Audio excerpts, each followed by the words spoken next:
Shay, I think the first question just now I already asked, but it was cut off.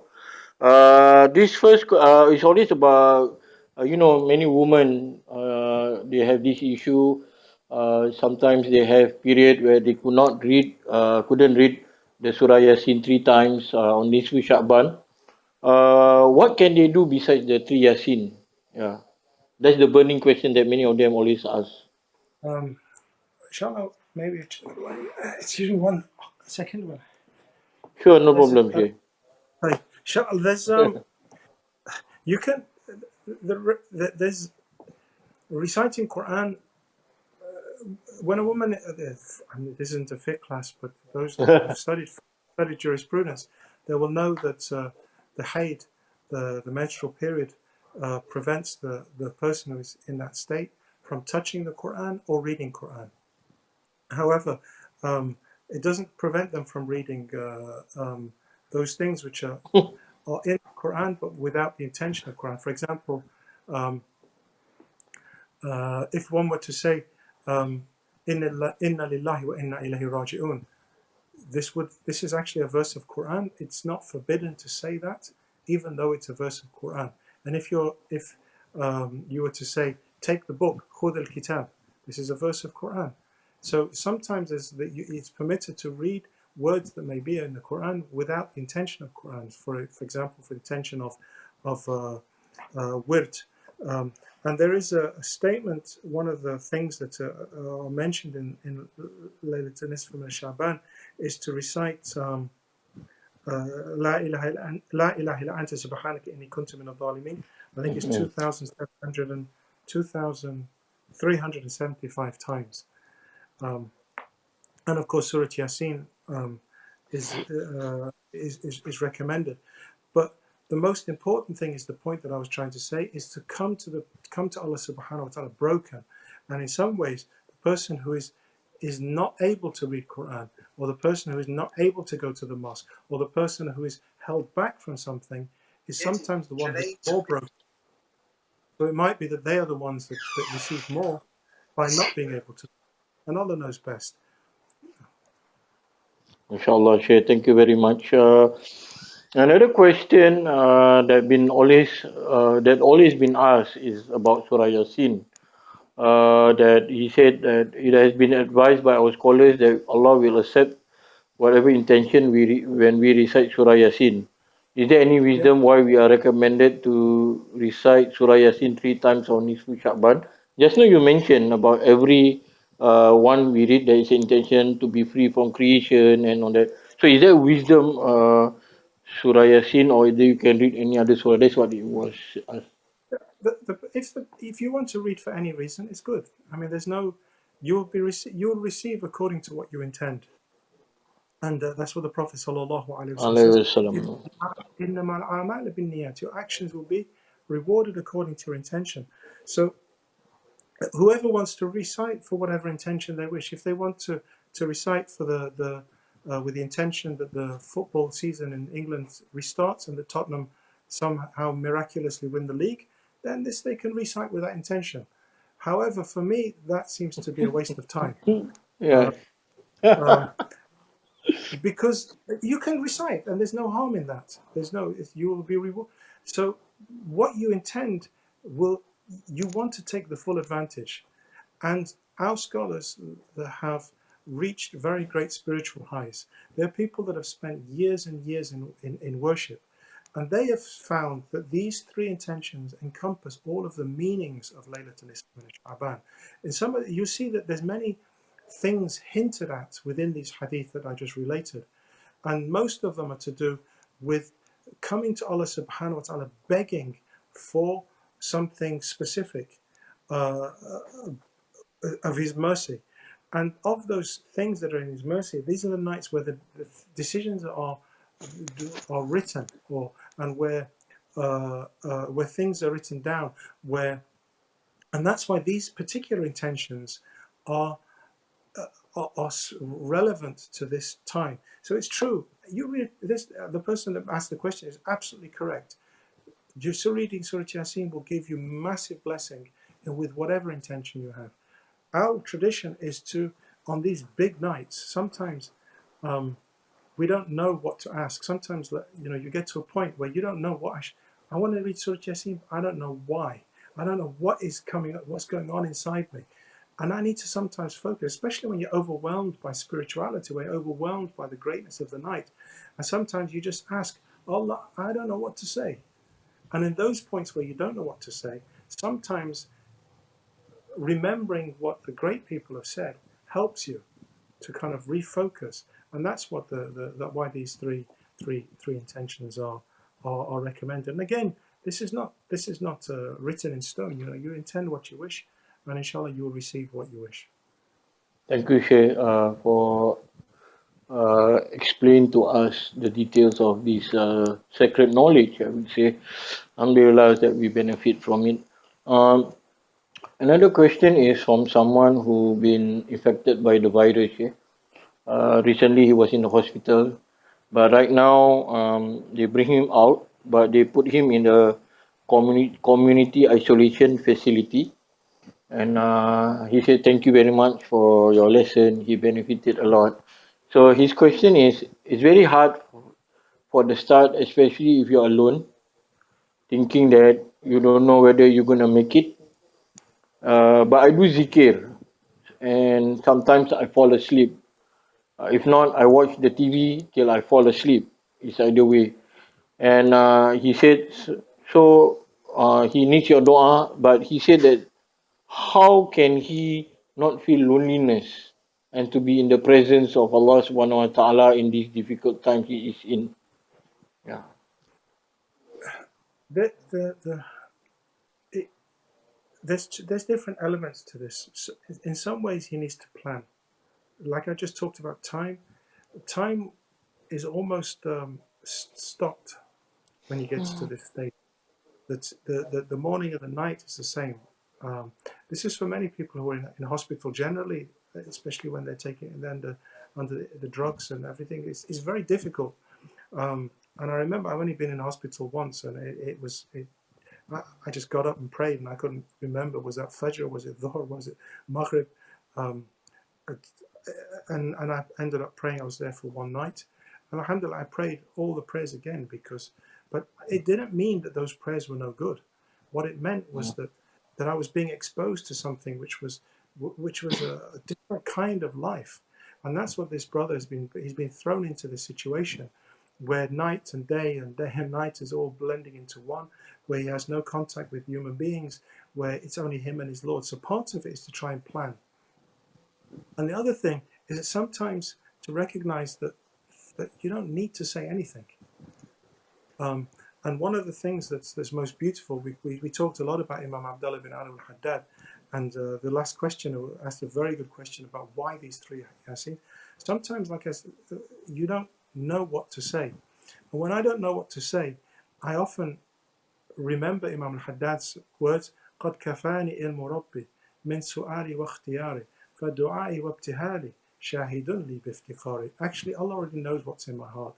قَدْ كَفَانِ إِلْمُ رَبِّي مِنْ سُؤَالِ وَاخْتِيَارِ. I don't even know to ask him. فَدُعَائِ وَابْتِهَالِ. And my dua actually is the state that I'm in. شَاهِدٌ لِي بِافْتِقَارِ. It proves how needy I am of Allah. And so sometimes you can just say those words, I don't know, Allah, what I'm even asking you. Just help me. And that true state, especially for this brother who is in this, going through this very, very difficult experience that nobody can relate to unless they've been there. Because I know about isolation, I know what it's like to, and I know about this, but I don't know about being sick in isolation. I know about and the threat of the hanging over of coronavirus and the potential of dying of coronavirus is very different to dying of anything else, because the burial procedures are going to be different. So this situation that this brother in is unique. Allah has chosen him to experience this, and Allah knows what's in his heart. So sometimes he just needs to say, Allah, you know what's in there. I can't even explain it. I can't express it. قَدْ كَفَانِي إِلْمُ رَبِّي. And if you know the words, that's it. For me, it's easier because alhamdulillah, I know a little bit of Arabic. So I can say to him, قَدْ كَفَانِي إِلْمُ رَبِّي مِنْ سُؤَالِ وَاخْتِيَارِ فَدُعَائِ وَابْتِهَالِ شَاهِدٌ لِي بِافْتِقَارِ. And I just say this over again. And sometimes in this, is it the same qasid or another qasid, he says, Hajatan fi nafsi ya Rab, faqtiha ya khayra qadi. There's something in my heart. Answer it. I don't even say what it is, because I don't need to say. He knows. Hajatan fi nafsi ya Rab, faqtiha ya khayra qadi. So, وأرح سري وقلبي من شوادي والنار, من شوادي والنار. And take this burning out of my heart. So just say, and don't be afraid, and then sleep. And when you're sleeping, don't worry about it. This is ibadah. You'll be counted as making ibadah. You do your niyat of i'tikaf. And then you're doing your isolation for Allah's sake. And inshallah, every moment will be rewarded. I mean. Actually, there's two questions from someone who's been quarantined and diagnosed with this virus, but somehow you answered both. So, Alhamdulillah, thank you, Shaykh. And they appreciate it, Alhamdulillah.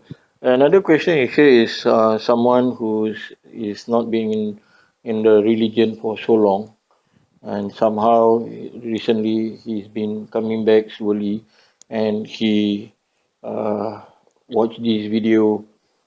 He was really feeling the blessings of coming back to Allah subhanahu wa ta'ala. And he says that he used to be, in the circles like LBGT.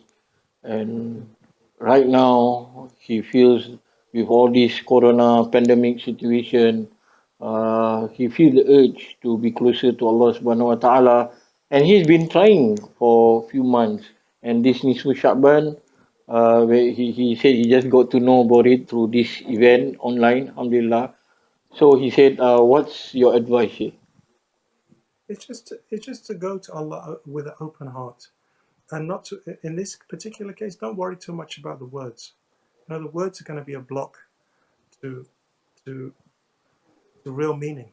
And sometimes this is one of the things about Islam, is that sometimes people get caught up in the words and they forget that there's a meaning behind the words, and the meaning is much more important. Which is why I quoted those words that the Prophet ﷺ said. But the most important thing is he had his head on the floor and he says, my heart is making sajda to you, Ya Allah. You are so great, you can forgive anything. So this state is what the words mean. And the words, if the words stop you from your heart saying that, then don't say the words. And what a lot of people get het up on when it comes to these kind of nights, is that they spend all of their time trying to get the words right. They try to get, what was the intention for that again? Or what was the number I'm supposed to read? Or what is it? And they forget that the most important thing is to come to Allah subhanahu with that heart that is broken. And alhamdulillah, this brother brother or sister, I'm not sure, but whatever he or she has experienced in the last few weeks, months, plus all of the things that they experienced in the years before that, are all bringing them bringing them to Allah. Don't waste all of that by coming and thinking, oh, I've got to be clever. No, you don't need to be clever on your Nisfu Sha'ban. You need to be humble. It's part of that journey. And if you come in that state of humility through the difficulties that you've been through, and you come with that state, you don't need words. So don't worry about the words. Don't worry. Just come to Allah subhanahu wa ta'ala on that night and hope that He's going to give you something. And just ask, and you'll be fine. MashaAllah. Thank you, Shaykh, for your what we call it, motivation, inspiration, and words of wisdom, inshallah. Uh, Shay, someone is asking, how can we be steadfast from this time, and also from, I would say, the take from Nisfu Sha'ban until Ramadan beyond? How can we remain steadfast? One of the most important things about being steadfast is that you have to know that you might fall. And when you fall, you pick yourself up as quickly as you possibly can, and you don't allow yourself to fall too far back. And if you understand that basic, simple principle, then inshallah, you will fall and you pick yourself up. You'll fall and you pick yourself up. And that's how you become steadfast. You don't become steadfast just by, you pray on the Nisfu Sha'ban and then it's all over. No, you pray on Nisfu Sha'ban and the next day there's going to be all kinds of attacks on your spirit, on your mind, on your inner being, because Shaitan's not going to be happy with that. So you will fall on the 15th or the 16th of Sha'ban, or if not the 16th and the 18th or the 19th, but there'll be an attack before Ramadan comes, and then Ramadan, inshallah, you'll be safe again. And then Eid day, that will be a big fitna. That's how it works.